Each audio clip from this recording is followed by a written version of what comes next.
বাঁচাও, কেউ আছো?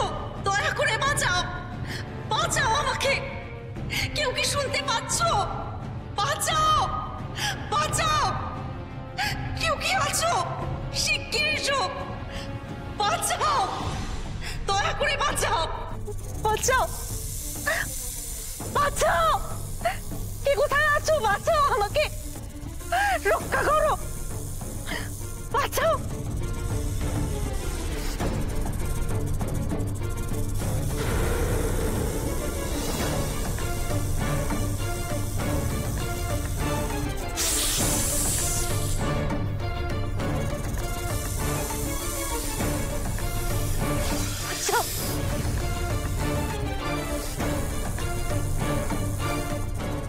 বাঁচাও, বাঁচাও, কে কোথায় আছো? আমাকে বাঁচাও। না পারি, কাছে যাওয়ার দরকার নেই। ওই সাপ তোমাকেও ধরতে পারে, দূর থেকে আক্রমণ করো।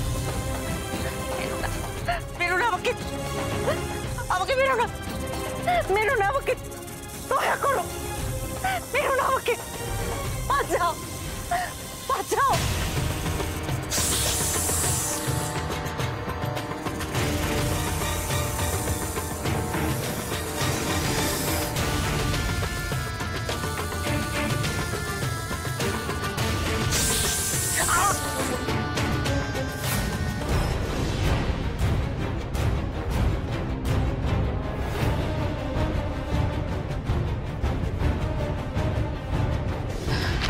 সাবধান পারুল, ওই সাপ কিন্তু এবার তোমার দিকে এগোবে।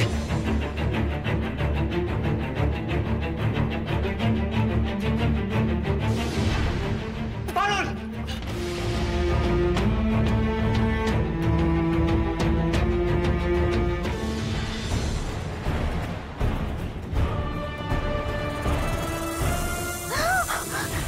বাঁচাও, বাঁচাও, বাঁচাও, বাঁচাও, বাঁচাও, বাঁচাও। সেনাপতি মশাই, এই সাপের জোড়া এসেছে। তুমি মেয়েটাকে বাঁচাও, আমি এটাকে দেখছি।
শুনছেন?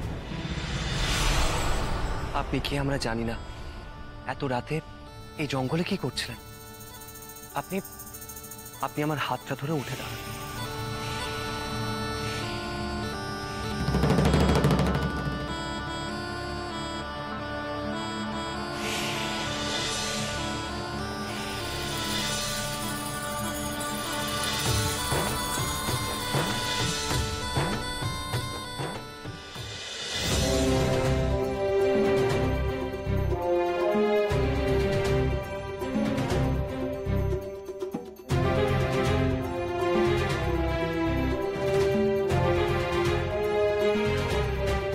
সাবধানে।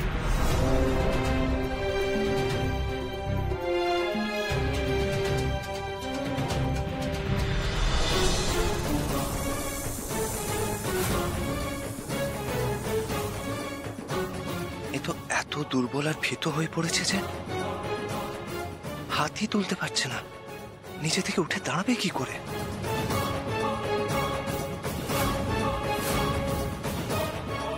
পারুল এখন ওই সাপকে না সামলে আসতে পারবে না। আমাকে সাহায্য করতে হবে এই মেয়েটিকে। আচ্ছা আচ্ছা, আমি আপনাকে সাহায্য করছি। আপনি আপনি ধীরে ধীরে উঠে দাঁড়ান।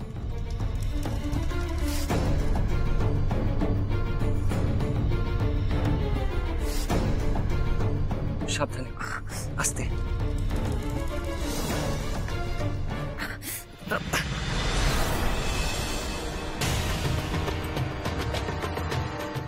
আমার রাঘব,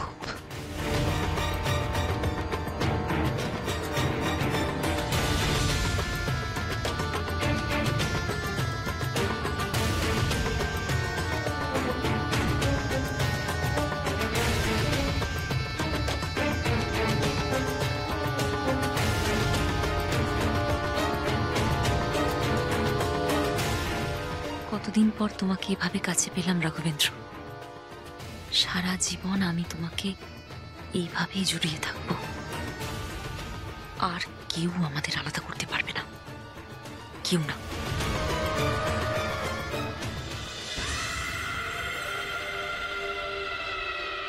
এবার আর কোনো ছাড়াছাড়ি নেই। এবার তো পারুল ঠিক জব্দ হবে, দেখে নিস।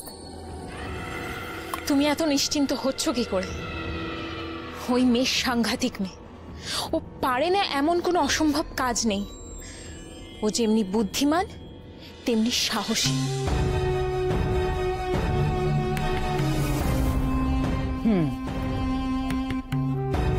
কথাটা তুই ভুল বলিস নি। তবে কমলিনীর বুদ্ধি আর শক্তির উপর আমার সম্পূর্ণ আস্থা আছে। সে জাদুবিদ্যা জানে। তাছাড়া নাগরাজের একমাত্র কন্যা কমলিনী, নাগেদের সমস্ত শক্তির অধিকারিণী সে। রাঘবেন্দ্রকে ভালোবাসে সে। রাঘবেন্দ্রকে পাওয়ার জন্য তো কমলিনী তার পথের কাঁটা পারুলকে হত্যা করতে এক মুহূর্ত কাঁপবে। তুমি যাই বলো দিদি, তোমার মুখেই তো শুনেছি পারুল কিভাবে নাগলোকে গিয়ে সবার চোখে ধুলো দিয়ে পদ্মাবতীকে সেখান থেকে বার করে নিয়ে এসেছিল। তখন কি পেরেছিল কমলিনী তাকে আটকাতে?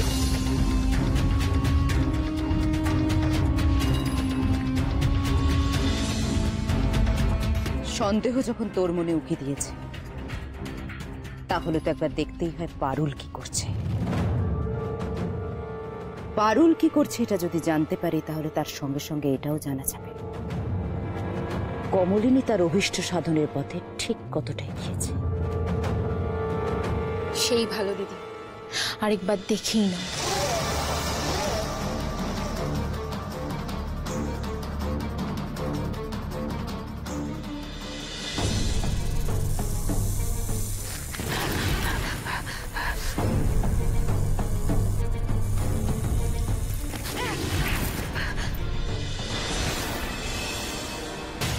শুনছেন?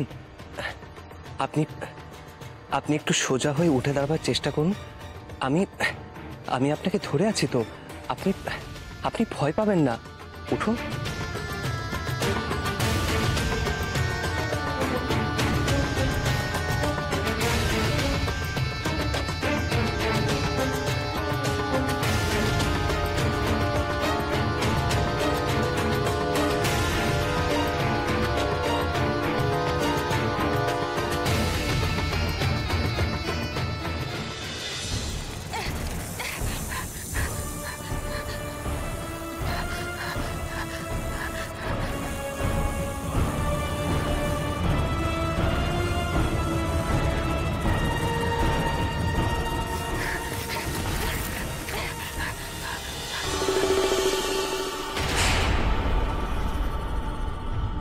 তোমার আর কিচ্ছু করবার নেই রাঘবেন্দ্র।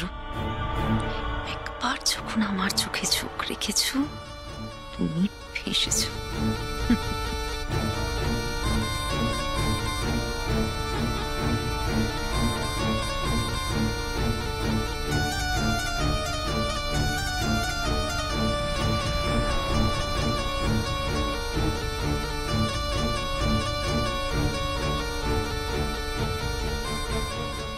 এমন কেন হচ্ছে? মেয়েটিকে সোজাভাবে দাঁড় করাতে পারছি না কেন? চেষ্টা করেও দূরে সরাতে পারছি না একে। যতই তুমি চেষ্টা করো রাঘবেন্দ্র, এবার আর তুমি নিজের কাছ থেকে আমাকে দূরে সরিয়ে রাখতে পারবে না। এবার তুমি আমার হবেই। আমি আমার প্রধান শত্রু পারুলকে দেখতে চাই। পারুল এখন কোথায়? পারুল প্রকট হোক আমার চোখের সামনে।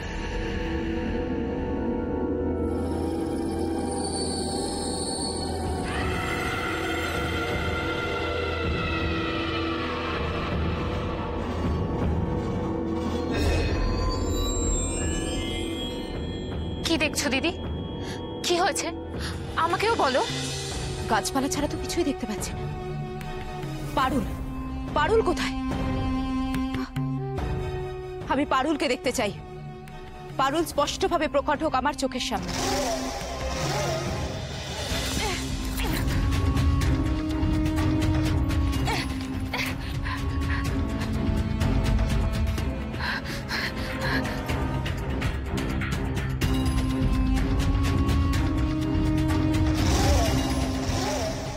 যাক, আমি নিশ্চিন্ত হই।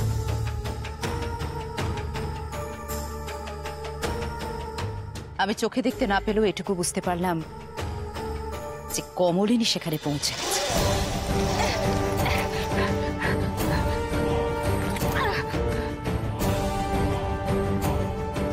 সাপটা হঠাৎ নিজে থেকে চলে গেল কেন? সেনাপতি মশাই, সাপটা পালিয়ে গেছে। আমি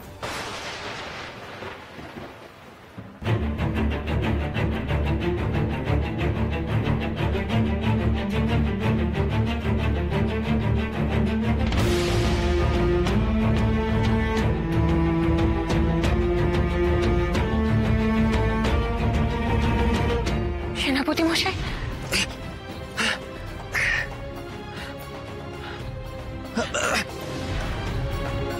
মেয়েটি প্রচন্ড আতঙ্কিত, ভীতু। মনে হচ্ছে জ্ঞান হারিয়েছে। এবার আমরা কি করব পারুল? যদিও আমরা মেয়েটাকে চিনি না, তবুও মাঝরাতে এই জঙ্গলে তো ফেলে রেখে দেওয়া যাবে না। সেনাপতি মশাই, ওকে আমাদের আস্তানায় নিয়ে চলো। ওর জ্ঞান ফিরলে, ওর ঠিকানা জেনে ওকে ঘরে ফেরানো যাবে। তুমি ঠিক বলেছো পারুল, তাই চলো।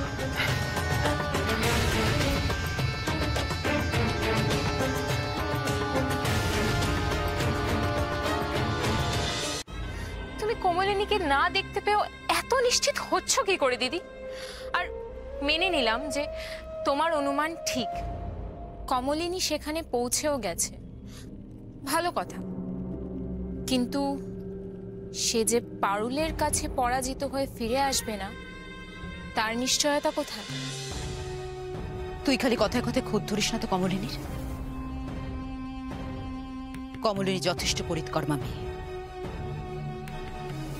হ্যাঁ, তবে তোর কথা আমি পুরোপুরি ফেলেও দিতে পারি না। বেশ, আমি বরং একবার পারুলকে দেখার চেষ্টা করি।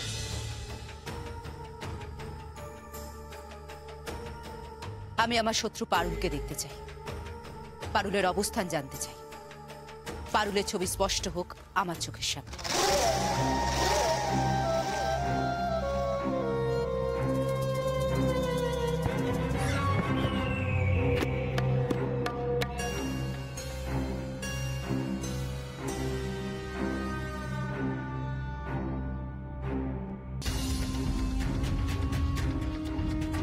কমলিনী নাক কন্যা, তার উপর আমার সম্পূর্ণ ভরসা আছে। আমি বিশ্বাস করি সব যুদ্ধ শক্তি দিয়ে জেতা যায় না, কখনো কখনো বুদ্ধি দিয়েও জিততে হয়। আর কমলিনী তাই করেছে।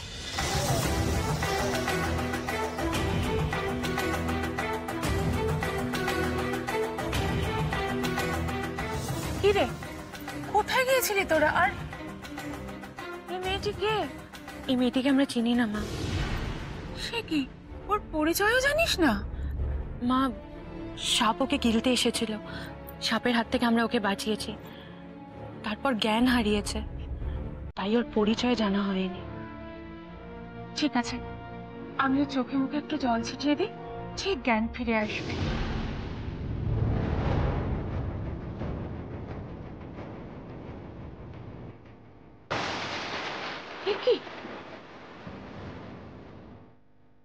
কি হলো মা?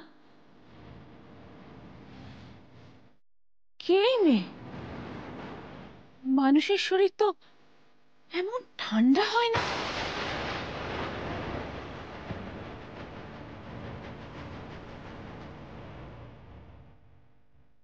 সর্বনাশ! তবে কি রানী পদ্মাবতী বুঝে ফেললেন যে আমি মানুষ নই, নাগিনী? প্রচন্ড ভয় আতঙ্কে শরীরটা মনে হয় ঘামে ভিজে গেছে, সেই জন্যই ঠান্ডা। আর তাছাড়া বাইরে হিম পড়ছে, বাতাসও যথেষ্ট ঠান্ডা।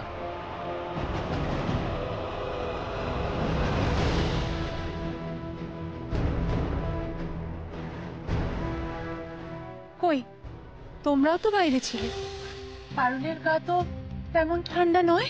রানীমা, পারুল আর আমি সাপের সঙ্গে যুদ্ধ করেছি, তারপর এতটা পথ হেঁটে এলাম, তাই হয়তো আমাদের শরীর এখনো গরম।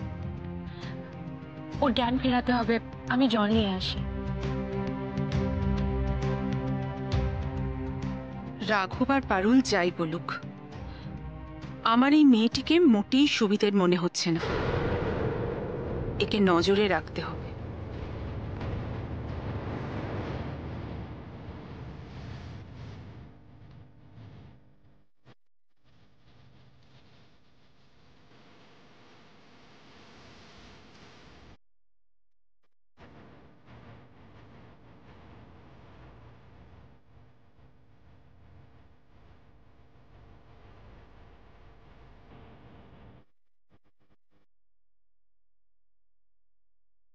শুনছো? চোখ খোলো, তুমি আমার কথা শুনতে পাচ্ছ?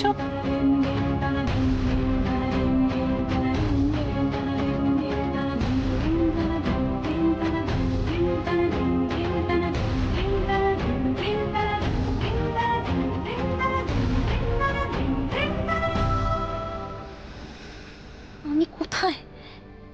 কোথায় এলাম আমি? আপনি আপনি ভয় পাবেন না, আপনি নিরাপদ স্থানেই আছেন। কে তুমি? এত গভীর রাতে ওই জঙ্গলে এলে কি করে? আমার নাম নলিনী। আমার বাবা সূর্যনগরের এক অবস্থাপন্ন বণিক ছিলেন। রাক্ষসেরা যখন সূর্যনগর দখল করলো, তখন আমার বাবার ব্যবসা বাণিজ্য সব বন্ধ হয়ে যায়। আমরা ঘরবন্দি হয়ে পড়ি। সময়ের সাথে সাথে ঘরে থাকা সমস্ত খাবার পানীয় শেষ হয়ে যায়। তখন খাবারের সন্ধানে বাবাকে বাইরে বেরোতেই হয়। তারপর? পথে আমার বাবা রাক্ষসদের কবলে পড়েন। সেই রাক্ষসেরা আমাদের বাড়িতেও হানা দেয়। আমার মা, বাবা, ভাইদের সবাইকে মেরে ফেলে।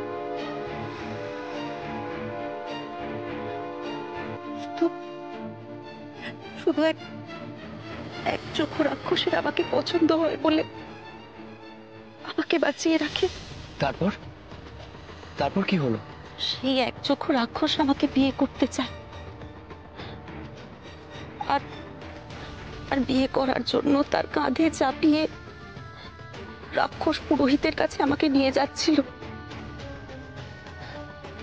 কোনো মতে তাকে ফাঁকি দিয়ে আমি সেখান থেকে পালিয়ে আসি। আমাকে তাড়াও করে সে, আর তখন তার হাত থেকে বাঁচতেই আমি জঙ্গলে ঢুকে পড়ি। আর সেখানে আবার সেই ভয়ঙ্কর সাপের কবলে পড়ি। ভাগ্যিস আপনারা তখন এলেন, না হলে তো ওই সাপ এতক্ষণে আমাকে খেয়েই ফেলেছে। বুঝিয়ে তো বললাম সব, কিন্তু ওরা আমার গল্প বিশ্বাস করেছে তো। আমাকে আবার কোনোভাবে সন্দেহ করছে না তো? তোমার এখানে কোনো ভয় নেই নলিনী। এখানে যারা আছে সবাই রাক্ষসদের অত্যাচারের শিকার। আমাদের সবার একটাই লক্ষ্য, সূর্যনগরকে রাক্ষস মুক্ত করা। কিন্তু কিন্তু তা যে অসম্ভব। কোনো কিছুই অসম্ভব নয়। আর তুমি যদি চাও তাহলে কাল সকাল থেকে তোমারও অস্ত্র শিক্ষা শুরু হবে। তার মানে এরা আমাকে বিশ্বাস করছে, এবার এদের সাথে মিশে যেতে হবে।